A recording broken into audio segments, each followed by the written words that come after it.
ఇది గ్లాస్కి రీప్లేస్మెంట్ అనమాట. గ్లాస్ వేయకుండా ప్లాస్టిక్లో ఇచ్చాము. ఇది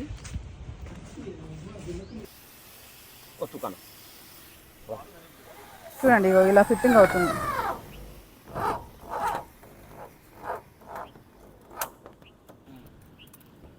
ఇది వాటర్ లీకేజ్ కాకుండా పట్టి ఇస్తారనమాట. ఇలాగ ఇక చూడండి.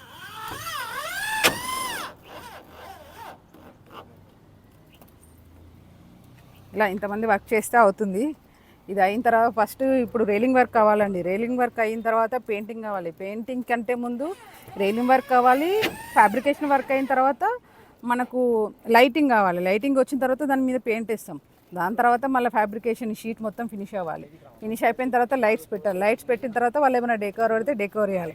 ఈ ప్రాసెస్ మొత్తం నేనే మొత్తం అన్నీ దగ్గరుండి చూసుకుంటానండి. ఎందుకంటే ఒక్కసారి నాతో టై అప్ అయిన తర్వాత ఇంకా మీరు ఎక్కడికి వెళ్ళకుండా మొత్తం నేనే చూసుకుంటాను. చూడండి, ఇది రైలింగ్ వర్క్ ఈ పని అవుతుంది ఇట్లా.